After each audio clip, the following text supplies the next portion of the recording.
Se eu te pedisse para responder, hoje, quais são os times mais fortes do Brasil? Eu tenho certeza que se você levasse em conta todos os fatores, títulos, dinheiro, relevância, inevitavelmente chegaria a dois times, Flamengo e Palmeiras. E sendo bem sincero, hoje em dia chegar a essa conclusão é muito fácil. Mas nem sempre foi assim. Já teve uma época que definir os 2, 5, até 10 melhores times do país era muito difícil. Houve uma época, inclusive, que dos 12 grandes do Brasil, apenas 2 haviam sido rebaixados. Então, quer saber como que esse processo aconteceu e quantos desses times ainda são grandes hoje? Vem cá que eu te explico. E ó, como eu sei que você vai concordar comigo, já deixa seu like e se você discordar depois, você pode tirar, tá bom? Meu nome é Felipe e este é mais um vídeo da 90+3. E muito obrigado pelos 1000 inscritos, tá bom? A próxima meta agora é 10 mil. E se você é novo, já se inscreve aqui, porque a gente tá trazendo muito conteúdo de qualidade, tá? Só você vir aqui no canal. Agora sim, roda a intro.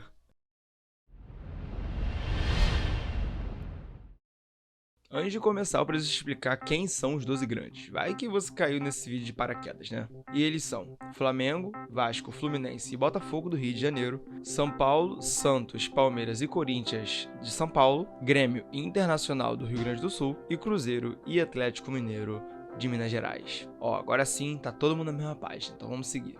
Bom, como eu disse antes, houve uma época em que os 12 grandes do Brasil estavam em pé de igualdade. E essa época é magicamente conhecida como século passado. Falando assim parece ser algo mágico mesmo. Mas falando sério, até os anos 2000 apenas Grêmio e Fluminense haviam sido rebaixados, em 1991 e 1997, respectivamente. E o do Fluminense é até um caso engraçado. Isso porque o time tinha caído em 96, porém após descobrir um escândalo de arbitragem, a CBF decidiu anular os rebaixados daquele ano. E não contente com isso, o Flu vai lá e cai no ano seguinte de novo. Aí não teve jeito. Vocês também não concordam que é assustador que em pouco mais de 20 anos tenhamos saído de apenas 2 rebaixados para apenas 2 que nunca caíram? Botafogo e Palmeiras caíram pela primeira vez em 2002, Atlético Mineiro em 2005, Corinthians em 2007, Vasco em 2008, Inter em 2016 e Cruzeiro em 2019. O último dessa leva a cair foi o Santos, que caiu ano passado, e eu até comentei sobre isso na minha retrospectiva. Os únicos que registraram foram Flamengo e São Paulo, tanto que o próprio termo G12 caiu um pouco em desuso. E você deve estar se perguntando o que causou isso. Para responder você, eu tenho 2 respostas que se correlacionam. E a primeira é o endividamento dos clubes. Nesse século, o futebol se tornou muito mais profissional, e isso no mundo todo. Automaticamente, as finanças dos clubes passaram a ser levadas mais a sério. Contratos de jogadores, treinadores e marcas passaram a ter mais direitos e cláusulas. E o principal, o futebol ficou mais caro. Muito mais caro. Para vocês terem uma ideia de como os valores se inflacionaram, vamos pegar aqui Zico, Ronaldo e Cristiano Ronaldo, que pra mim, os 3 estão no top 10 de melhores jogadores da história. Em 1983, Zico saiu do Flamengo para o Udinese por 4 milhões de dólares. Em 1996, o Barcelona pagou 20 milhões para o PSV por Ronaldo Fenômeno. E em 2009, o Real Madrid desembolsou 94 milhões de euros na venda de Cristiano Ronaldo do Manchester United. Deu pra perceber uma escadinha, né? Mas o grande problema é que hoje em dia qualquer jogador minimamente decente está sendo comprado por 100 milhões ou mais. A exemplo do Caicedo, que ano passado se tornou a maior compra da história da Premier League.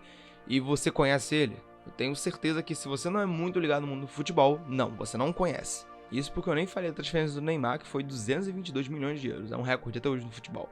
E com o futebol ficando mais caro, ocorreu também um distanciamento do nível europeu para nós, sul-americanos. Mas, voltando, o endividamento dos clubes brasileiros, ou grande parte deles, só aconteceu por causa do encarecimento do futebol e também por dirigentes completamente incompetentes. Sabe aquele jeitinho brasileiro que faz a gente achar que para tudo tem uma manha? Então, era nisso que os dirigentes, presidentes, executivos se pautavam. Ou se pautam até hoje em alguns clubes. Era time devendo jogador, era time devendo time, era time gastando sem ver o dia de amanhã. Assim, era de tudo e mais um pouco. Mas como tudo nessa vida, uma hora a conta chega. E ela chegou. E claro, tiveram clubes que só caíram por pura incompetência nesse século, a exemplo do Grêmio em 2021. Mas a grande maioria foi por se enrolar em dívidas ou até por escândalos maiores.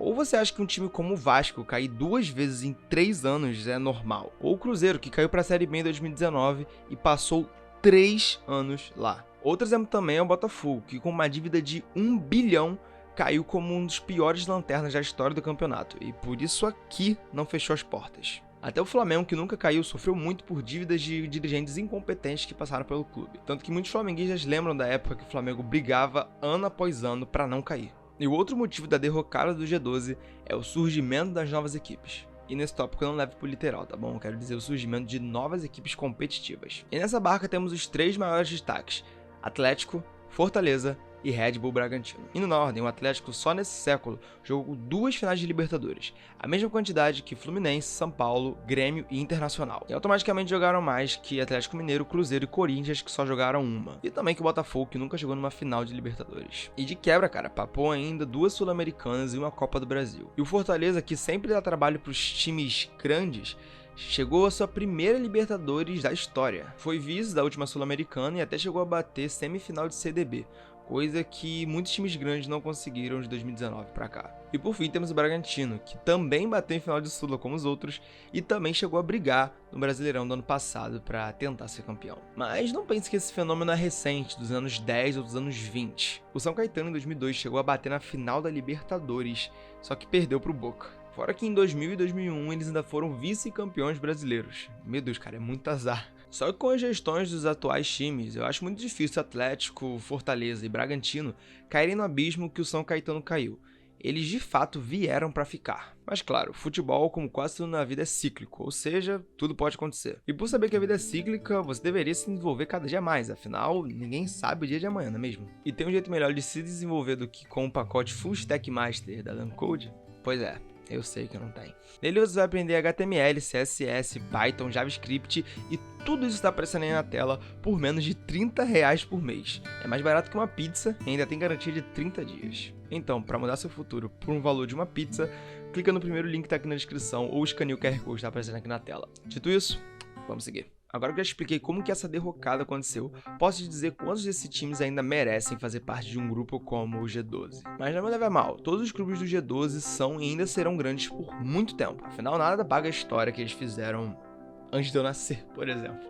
Mas aqui a gente vai levar muito em conta o que esses 12 times produziram desde a última grande revolução financeira do futebol pra cá, e também dando muita ênfase no atual. Tendo tudo isso posto, eu tenho que te explicar que não existe mais um G12. E sim um G7, ou até mesmo um G8, mas eu vou te explicar. Mas antes, o G7 é composto por Flamengo, que teve seu último título relevante em 2022, quando ganhou a Libertadores. E só um disclaimer, quando eu digo título relevante, tô levando só em consideração Brasileirão, Copa do Brasil, Libertadores e Mundial, tá bom? Fluminense, que levou a última Libertadores, Palmeiras, que ganhou o Brasileirão do ano passado, São Paulo, que finalmente conquistou a CDB, também ano passado, Corinthians com o Brasileirão de 2017, Grêmio, que também em 2017 conquistou seu último grande título, dessa vez a Libertadores, e por fim, Atlético Mineiro, que levou o Brasileiro de 2021. E qual seria esse 8º time? Por tudo que eu disse antes sobre os times em ascensão, nada mais justo que esse 8º time ser o Atlético. Comenta aqui quem seriam os seus Gs. Ok, agora é hora de explicar por que cada um tá aqui na lista. Flamengo e Palmeiras são incontestáveis, os principais times do Brasil que mais se distanciam do resto. Na segunda prateleira temos Fluminense e Atlético Mineiro, times com grandes conquistas atuais e que têm um bom estilo de jogo, e junto com os dois acima, são favoritos para todos os títulos desse ano. São Paulo, Grêmio e Atlético estão na terceira prateleira, por serem times quase sempre competitivos. E muito, tá bom? E por último, Corinthians, que não consegue ser tão competitivo como os outros há um bom tempo, às vezes tem um lampejo aqui e outro ali, porém tá aqui muito pela sua torcida sobrenatural e suas boas campanhas que fez nas últimas Copas do Brasil, por exemplo. De todos os vezes, o Corinthians é o que mais tem risco de sair do grupo dos Gs nos próximos anos. Abre o olho, hein, Coringão. E como você bem percebeu, os times que ficaram de fora foram Vasco, Botafogo, Cruzeiro, Internacional e Santos. Isso por motivos variados, seja por diversas quedas, anos na Série B, ou falta de competitividade, ou até mesmo tudo isso somado e multiplicado. E aparentemente, sendo bem sincero, o clube que está mais próximo de voltar aos Gs é o Botafogo. E quem sabe daqui a 10 anos as coisas mudam, né? Mas, por enquanto, elas são assim. Eu me chamo Felipe, e esse foi mais um vídeo da 90+3.